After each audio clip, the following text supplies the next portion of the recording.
she remembered the name. He was a patient of Lecter's and one of his victims. She'd had only one evening with a Lecter background material. The file was vast and Raspill was one of many victims. She needed to read the details.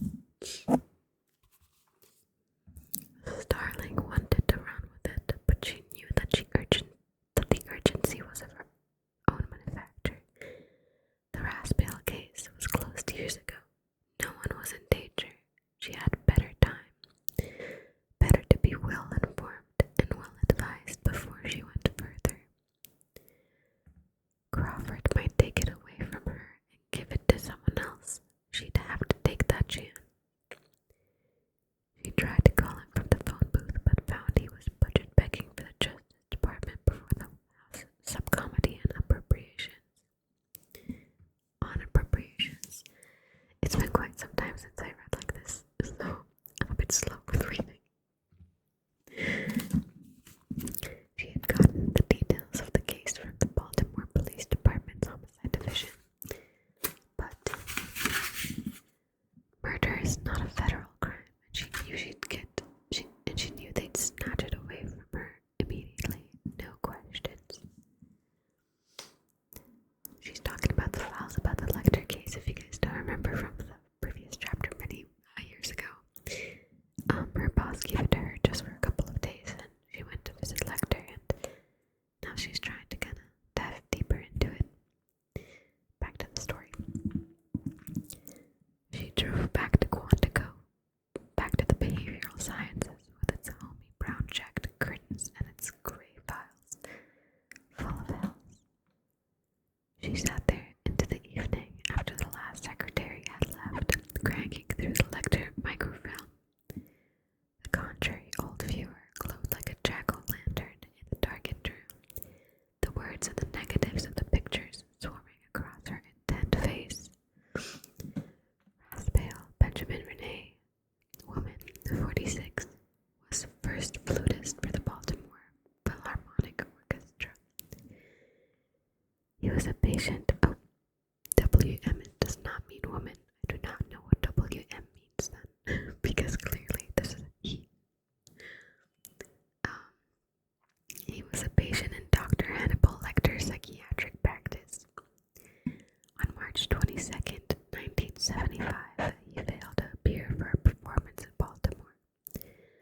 On March 25th, his body was discovered seated in a pew in a small rural church near Falls Church, Virginia, dressed only in a white tie and a tailcoat.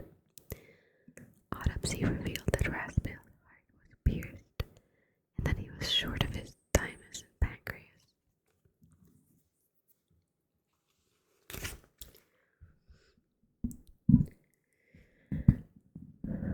Clarice Starling, who from early life had known much more than she wished to know about meat processing, recognized the missing organs as the sweetbreads.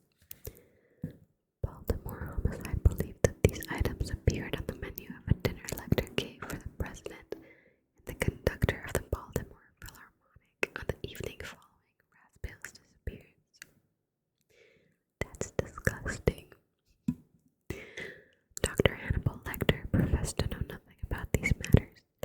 The president and the conductor of the Philharmonic testified that they could not recall the fare at Dr. Lecter's dinner.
secrets he might blab.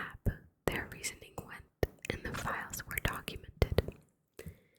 The court had appointed Raspiel's lawyer, Everett Yao, to be the executor of his estate. Starling would have to apply to the lawyer to get at the car.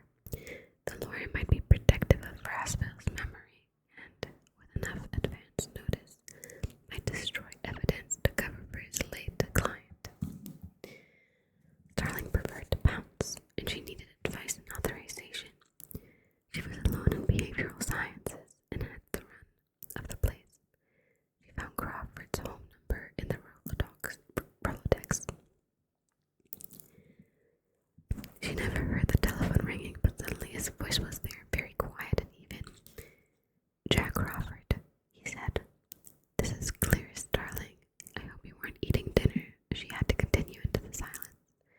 "Lecter told me something about the Raspiel case today, and I'm in the office following it up.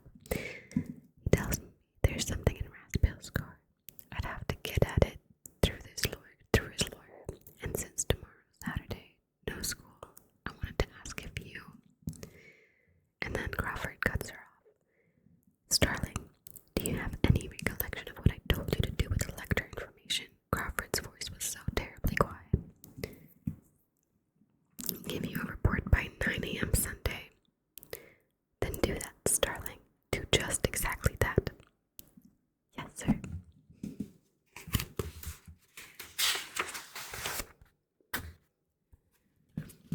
The dial tone stung in her ear. The sting spread over her face and made her eyes burn. "Well, God fucking shit," she said. "You old creepo son of a bitch. Let Meg squirt you and see how you like it." In the previous chapter, Lecter said something very, very terrible about Meg's one of the prisoners next to him, and that's what she was referring to. Starling, scrubbed shiny and wearing the FBI Academy nightgown, was working on the second draft of her report when her dormitory roommate, Ardelia Mapp, came in from the library. Mapp's broad, brown, eminently sane countertenance was one of the more welcome sights of her day. Ardelia Mapp saw the fatigue in her face and said, "What did you do today, girl?" Mapp always asked questions as if the answers would make no possible difference. "Weedle the crazy man would come all over me," said Starling. "I wish I had time for a social life. I don't know how you manage it in school too." Starling found that she was laughing. Ardelia Mapp laughed with her, as much as the small joke was worth. Starling did not stop, and she heard herself from far away, laughing and laughing and laughing. Through Starling's tears, Mapp looked strangely old, and her smile had sadness in it. I think I might do chapter 5 as well, because it's only 2 pages. Chapter 5. Let's give you guys some tapping in between.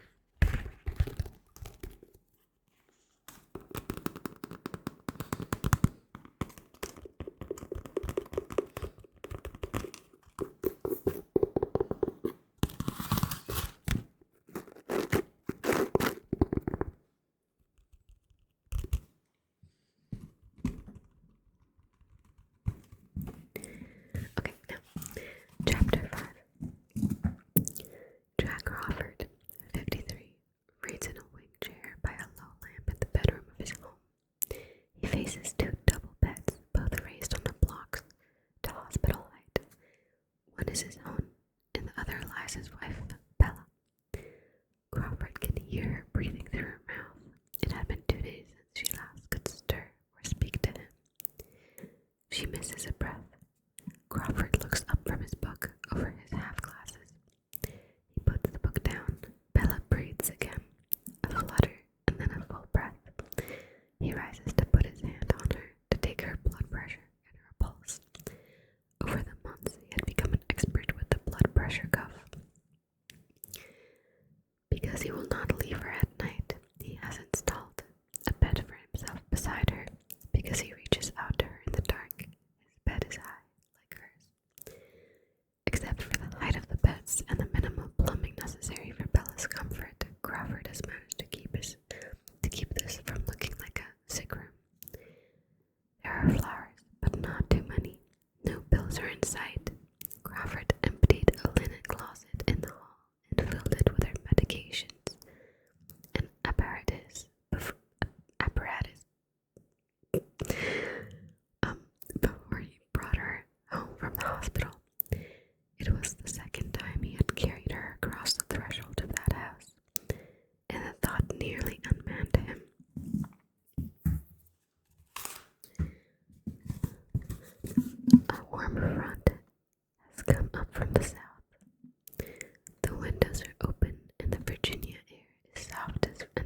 has begun to nap. Crawford will not run the noisy vacuum cleaner in the room and uses a manual carpet sweeper that is not as good. He pats to the closet and turns on the light.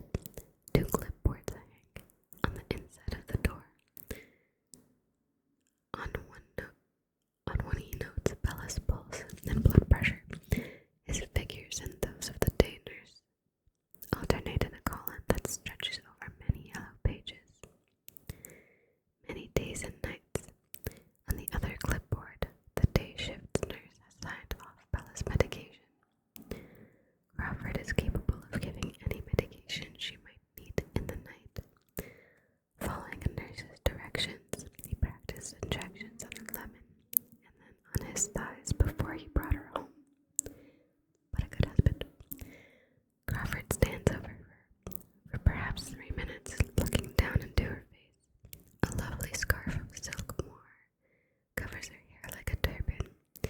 She insisted on it for as long as she could insist. Now he insists on it.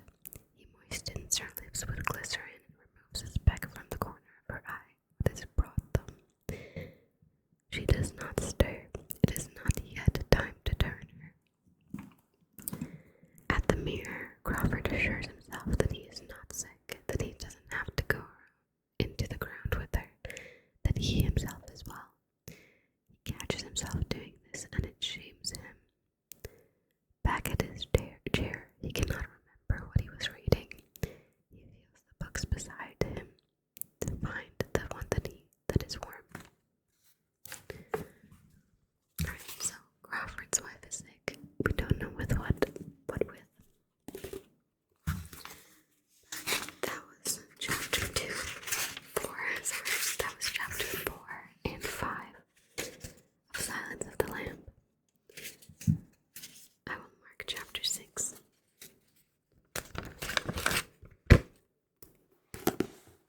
And that was it for